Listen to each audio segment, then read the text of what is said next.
after undergoing a surgery. I've since been recuperating well, and I'm getting better each day. Unfortunately, the pain has been persistent, and I am still wearing part of the shoulder support mechanism. I will preside during the first part of the special sitting, as is our usual practice, and thereafter retreat to my chambers. I will obviously be unable to extend my right hand for greetings in view of that surgery. It's just to request you, honour members, to just be satisfied with me waving at you, or with the left hand. Having stated that, I humbly request honour members to refrain from consulting me while at the chair, since I will be available in my chambers for any urgent consultations. Honour members, I sincerely thank the Deputy Speaker and the members of the Chairperson's panel for ably taking up part of my duties during the absence and constant consultations we've had. I also thank each and every one of you, and indeed all Kenyans, for your prayers and goodwill messages, which I kept receiving. Honour members, as we transact the important business before the House during the special sittings, I urge all of members of this august House to conduct themselves with patience and decorum. You will also agree with me that legislative business is largely about genuine debate and persuasion.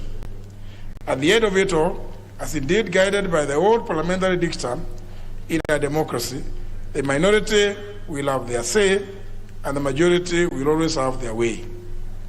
It is unacceptable for either side to apply unfair means to deny the other from fulfilling their part. In this regard, even though you may disagree with one another, or in the case of defeats or wins by any side to any vote or decision, it is important to keep in mind that we are all state officers and people's representatives who would conduct themselves with the highest standards and decorum. The House is accordingly guided, and I urge you, honour members, since debate on the first business was concluded in second reading, and I want to confirm that I have participated in the consultation that resulted in the very limited contributions by movers of proposed amendments to merely explain the purpose and purport of their proposed amendments, have one or two members second or disagree, and then put the matter to vote on our members. I thank you, all of you, honour members. Thank you.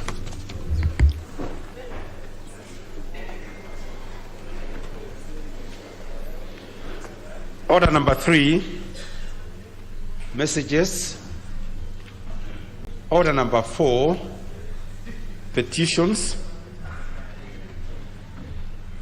Order number 5, papers. Order number 6, notices of motion. Order number 7, questions and statements. What? There's a... Honourable Duale, you have a... Honourable Speaker, I wish you quick recovery. But Honourable Speaker, our last special sitting, and this is about a procedure I want you to rule on, we dealt with clause 7. And Chair, if you look at the Hansard, the Chair then said, because we had a number of amendments, me included, I was amending section 7C and E. So the Chair then said, we start with the amendment by the Honorable Alice Wahome, which was seeking a deletion.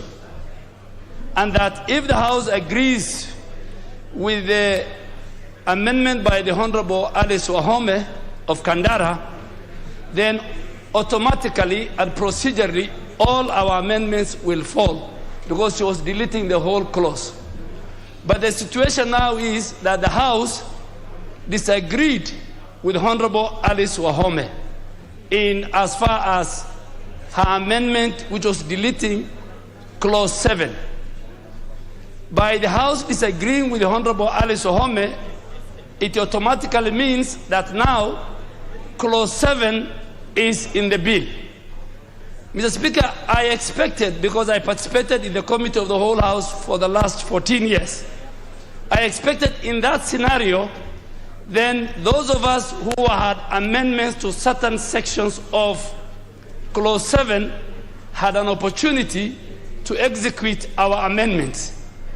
But to my shock, I'm seeing in the order paper, we are beginning with the Clause 8. With the Clause 8. So, Mr. Speaker, in that kind of a scenario, because I've said if Honorable Alice Ohome's amendment could have been carried by the House and Clause 7 is deleted, then all of us who had amendments to sections within Clause 7, we had no opportunity because the clause is not existing. But now we have a situation where Clause 7, Alice Ohome's amendment has been rejected by the House, both in terms of her amendment and even in terms of the global question. So procedurally, Mr. Speaker, then Honorable Omelele, I think, or Honorable Mariru said, he said that it's unanswered, that if Honorable Alice Ohome's amendment is carried, all the other amendments of other members will drop. Now the situation is Alice Ohome's amendment has been rejected by the House. So procedurally, I am here this morning as a member for Garissa Township to execute my amendment dealing with Clause C and E. So, Mr. Speaker, and I spoke last night, when I saw it, I spoke to the staff of the clerk. So I need your guidance so that procedurally, I think the order paper should have started with Clause 7 and our amendment, and I think I'm not the only one. I look at the order paper. So, Mr. Speaker, I need your guidance on that. That's only basically on procedure. I thought are we dealing with this preliminary issue? Honorable Kajuan.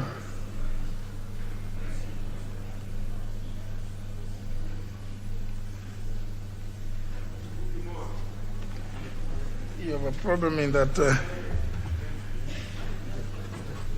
You have a problem in that I am not able to. Under the right hand. To extend the right hand as I should. Mr. Speaker, sir, good morning. We are all excited to have you presiding over this session. Mr. Speaker, sir, Honorable Duale, member for Garissa Town, raises a pertinent issue and requests for your direction on the matter.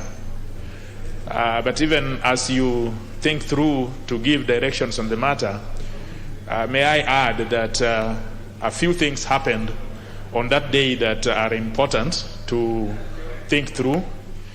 The Hansard, when you retire and look at the Hansard, will show that it is true that Honorable Alice Wahome's amendment were negatived. And I'm speaking as the Vice Chair of the committee that was prosecuting those amendments. It was negatived. She was seeking the deletion, and ordinarily it would have worked. I have been in the panel, and so I know something about that. Ordinarily, then the other movers of the amendments would have then rose in their places to execute the amendments. But soon after Alice Wahome's amendments were dropped, we went to the global question. The Hansard will show you that very clear. We went to the global question, and it was put and acceded to by a majority. There was a division to it, and votes were taken, putting the global question, meaning that the clause as amended, or as it were in the bill, became what it is. It could be an infraction. It is true that it could be an infraction of the procedure. because one would have thought that Honorable Duale and other people who had amendments would have prosecuted the amendments. But the House proceeded in the manner in which we were constituted. As you know, it was a very interesting House that day. So whatever happened, the issue was that a global question was put. That question was acceded to, and there was a division to it, and the division was overwhelmingly by a vote carried.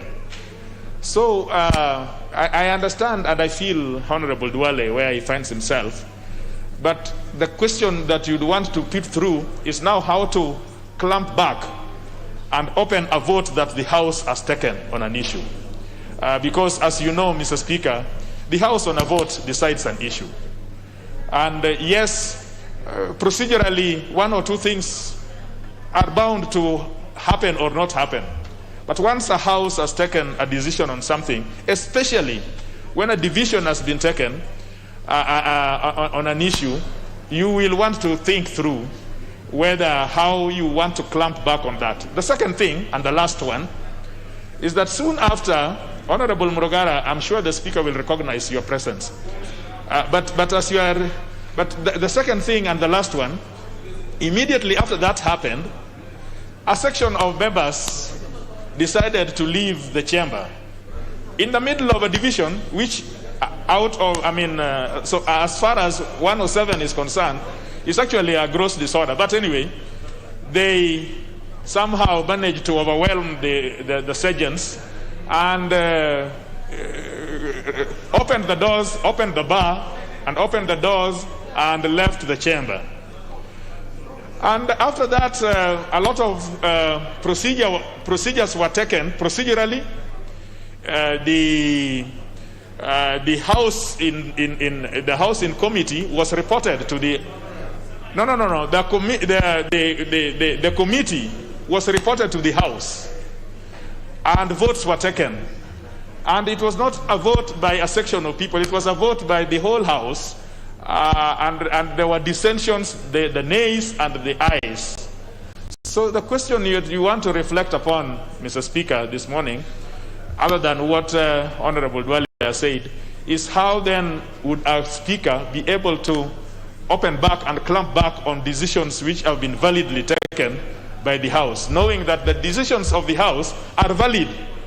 The Constitution says that the decisions are valid notwithstanding infractions of procedure. And I think that must be in, I think, again, 108 or 107 of the Constitution of Kenya. I thank you, Mr. Speaker.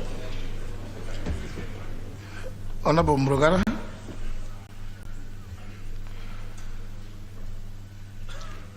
Sorry. Yeah, thank you very much. Thank you very much, Mr. Speaker.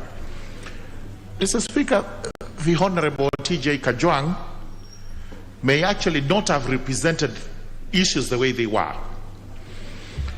Understanding Order number 30, the business of the House was to come to a close at midnight. Yes, it was to come to a close at midnight, Honorable Kimunya. It would not have been extended because it was gazetted up to that time. This is what happened.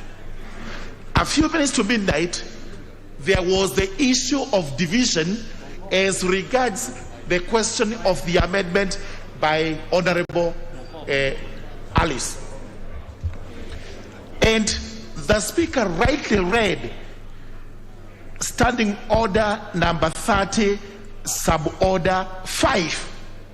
And they said the House cannot rise at the present moment because there is a division in progress.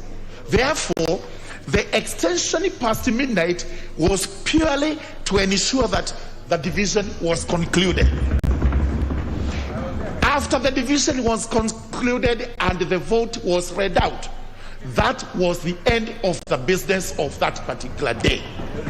If the House proceeded to do anything else outside that division, then it was outside the standing orders and it was not procedural. And therefore, the Honorable Duale is right to say the issue of amendment by Honorable Alice was actually concluded through a division. After that, the House should have rose so that the rest of the amendments would be canvassed on the next sitting. If anything was not done that way, it is procedural, and Honorable Speaker, you have to revisit, think about it, and give us a proper direction. Thank you, Honorable Speaker. Honorable, let me hear Honorable Junet. He's been there.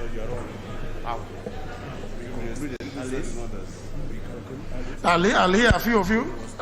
Well, fortunately, I was following from my hospital bed. I know you rose 15 minutes to. I know the time the house rose.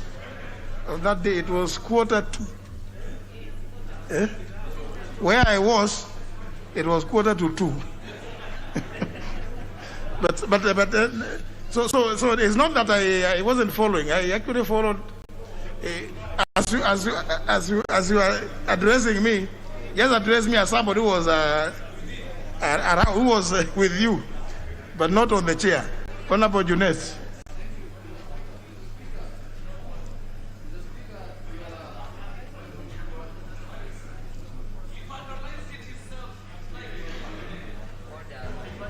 Mr. Speaker, I totally agree with you that your presence was felt. Even your spirit was around. We could feel it in the chamber that you are watching. Having said, Mr. Speaker, the issue that has been raised by Honorable Duale is a valid issue. But, Mr. Speaker, as put well by Honorable Kajwang, Mr. Speaker, the issue was put to a vote. The amendment of Honorable Alice, and there was a division.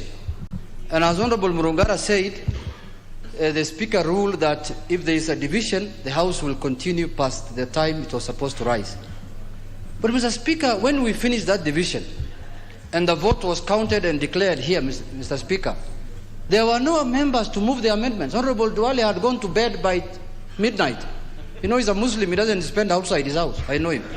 He's a very loyal husband. I know him, Mr. Speaker. He left here, and no one is there to move his amendment. The other members who are here, no one is there. No, you cannot move somebody's amendment. Amendment belongs to the owner. So, Mr. Speaker, the Speaker had no other option, Honorable Soipan, but to put the global question now. Mr. Speaker, you can't wake up people from their homes to come and move the amendment. So, Mr. Speaker, the global question was put, and the question was carried, Mr. Speaker, by acclamation.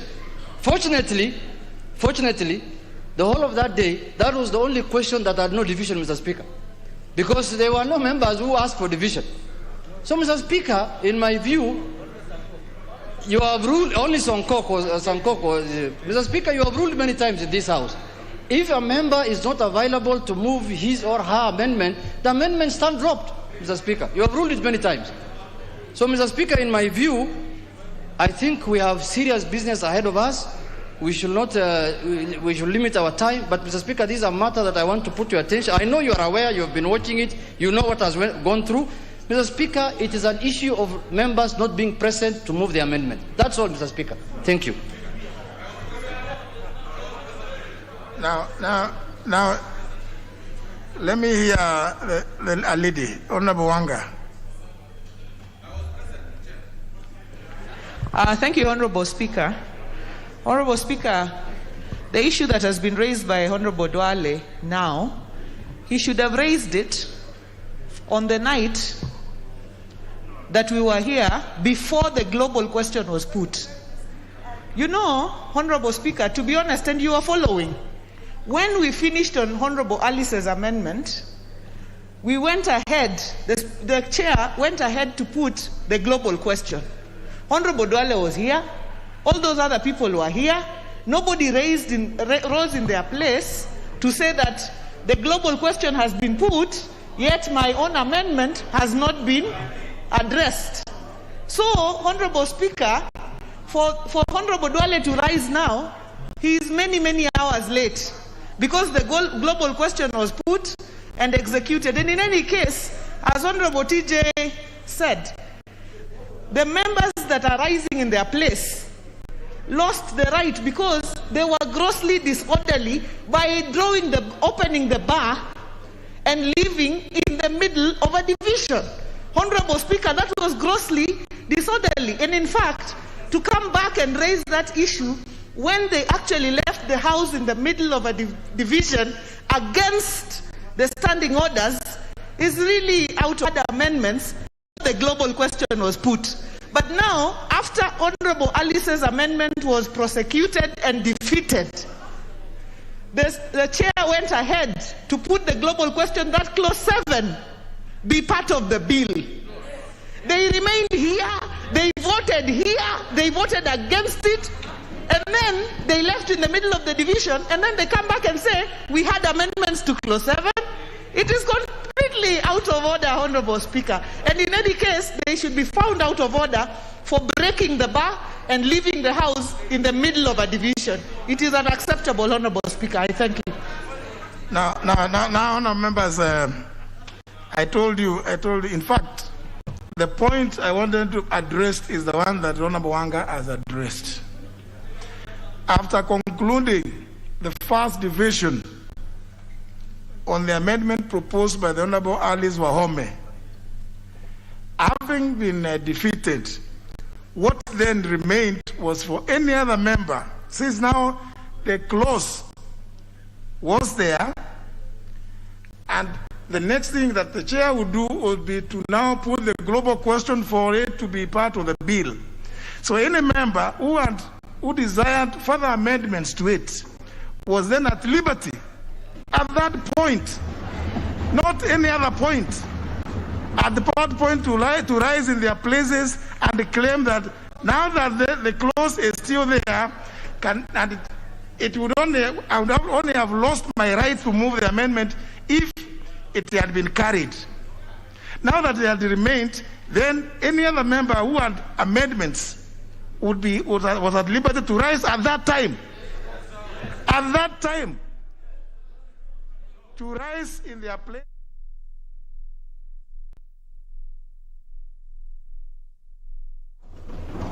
That is, don't forget, Honour members, even at the global question, I told you, please, on matters of fact, also, don't just say no because you think it is fashionable to say no. It is also on record that even at the global question, there were still some members who voted for. Yeah? And others who voted against. The ones who voted against the global question were 15. You can go and check your records. I told you I was following you. There were 15. So go and check the record. Just go and check what happened that day. And therefore, if you remained around after the first question had been determined, no, after the time wasn't over. The reason why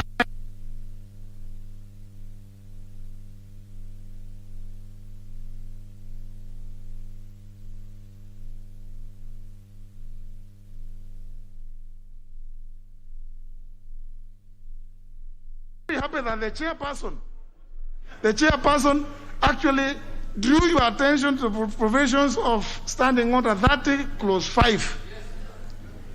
That in the middle of a division, and the honorable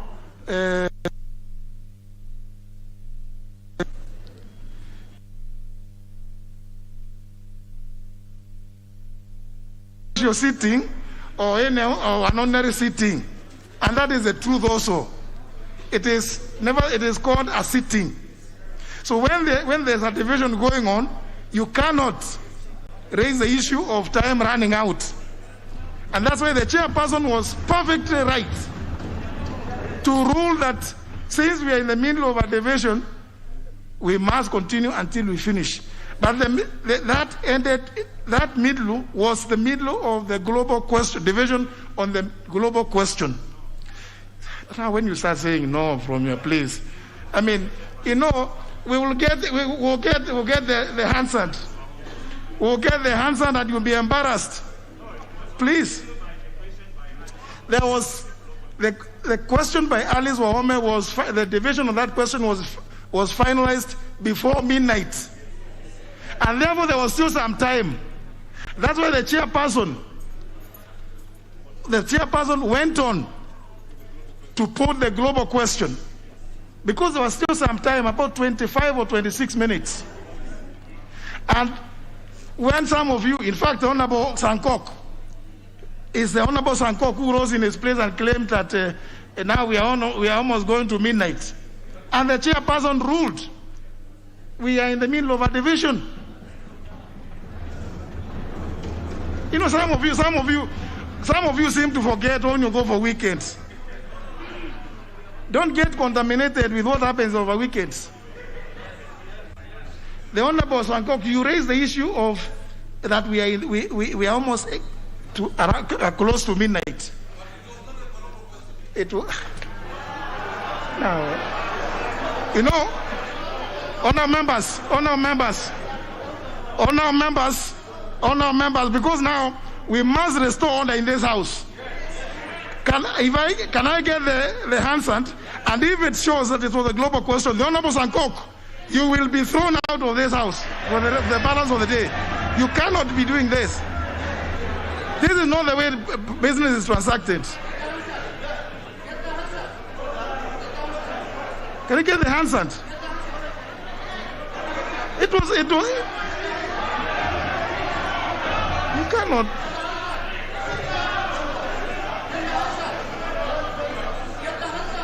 No, I will not allow you to speak. I will not allow you to speak when you are trying to contradict the obvious. When you rose to raise the issue of time.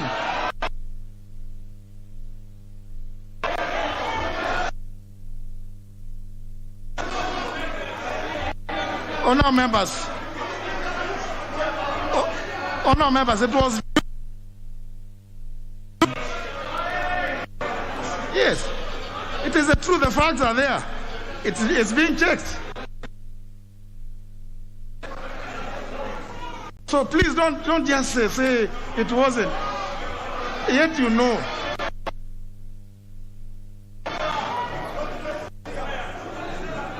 So honor members, this is a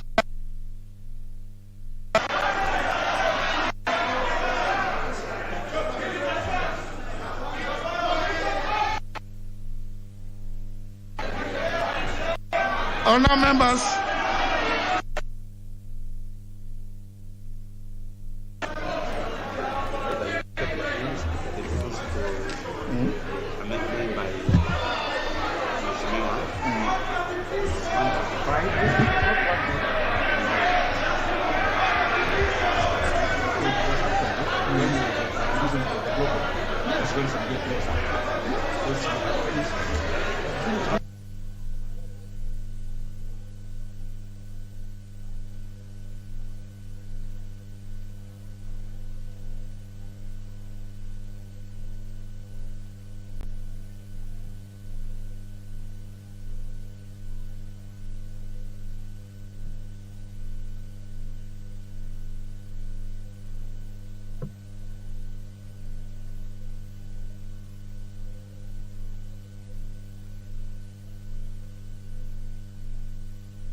Honor members, Honorable Junet, order members.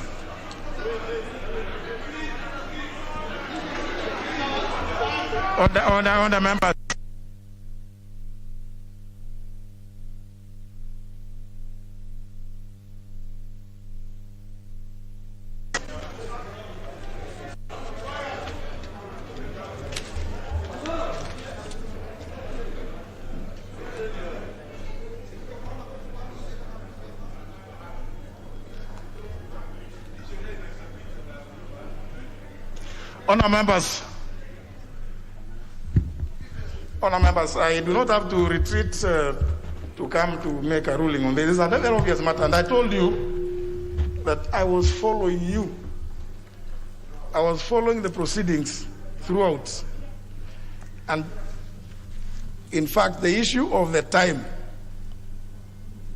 was upmost on my mind at the time, and I was very happy because the chairperson ruled in the correct manner.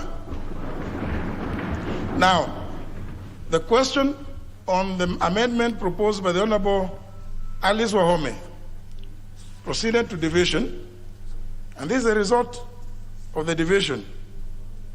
After question was put, House divided. Question was negatived by 145 votes to 126 votes. That is on the amendment proposed by the Honorable Alice Wahome. And therefore, procedurally, since as the Honorable Duale rightly said, if that amendment had been other members, including the Honorable Duale, would have fallen by the wayside because there would have been no clause 7 to amend. Now, since it was negatived, it was then incumbent upon the Honorable Duale and all others who had amendments to clause 7 to rise in their places and claim to move their proposed amendments. The record shows that none of them did that, and the global question was put.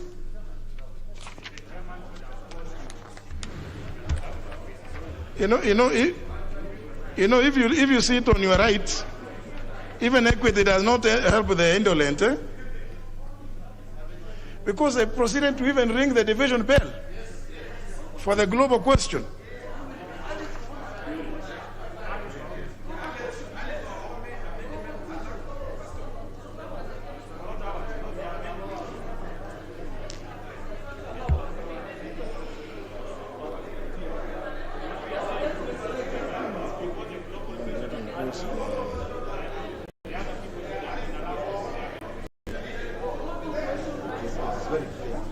In fact, Honorable Duale,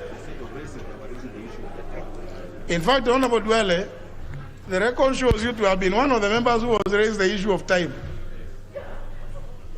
Yeah? So you are not raising the issue about whether you to move your amendment. But there was still time. There was still 20. If you look, we'll get the actual time. You know, you are at liberty. You are at liberty, honourable members, to rise in your place and say, before you put the global question, I also have my amendment. It appears that most of you got excited and got carried away with what was happening. You forgot that you had amendments. The record of the House shows, honourable members, the record of the House shows that the business relating to clause 7 was concluded. This is I'm just reading what is the Hansard and reported. In fact, where's the figures? At the very end. Even the figures. The figures are somewhere there.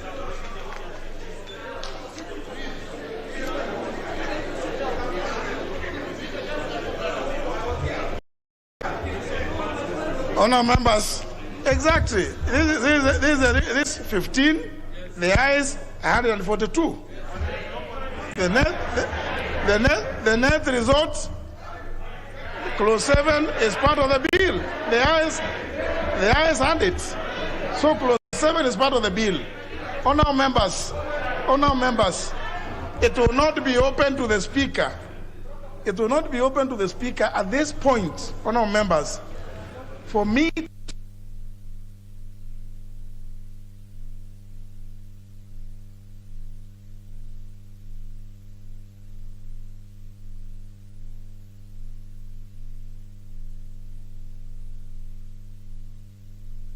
all I would want to ask you is, please, whatever happens, just if you have an amendment, just Honorable Sankok.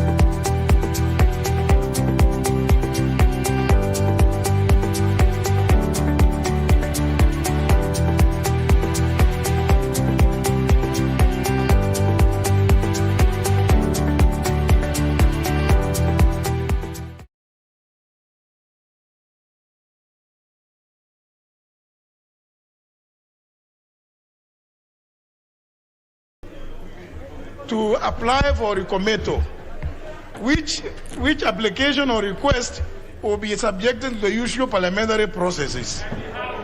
Yeah? Because the House has to agree to the recometo or not agree. So the Speaker cannot be the one used to reopen that bit. So you still have a right. You still have a right, Honorable Dwele and the others who had amendments to clause 7 to apply for recometo. Because in any event, the decision to recommit will be by the same House, which will either carry the amendment or not carry it. And I think it's a better way, it's a safer way, it's a neater way, as opposed to getting the Speaker now coming into the way to come and invalidate a vote that has already been taken.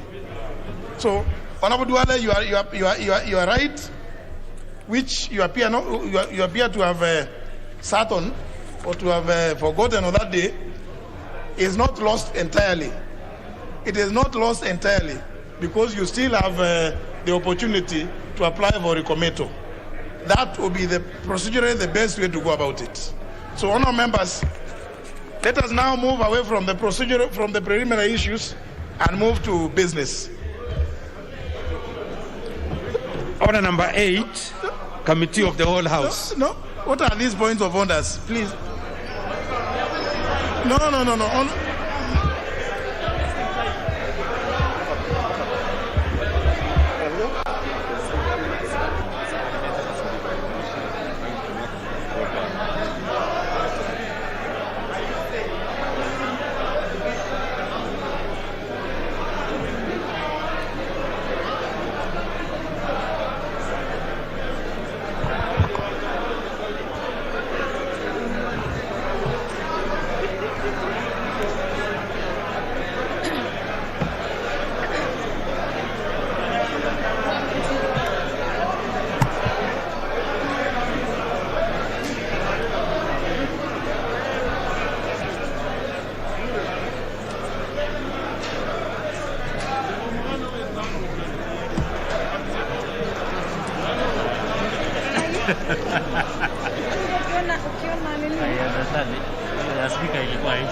Go sequentially.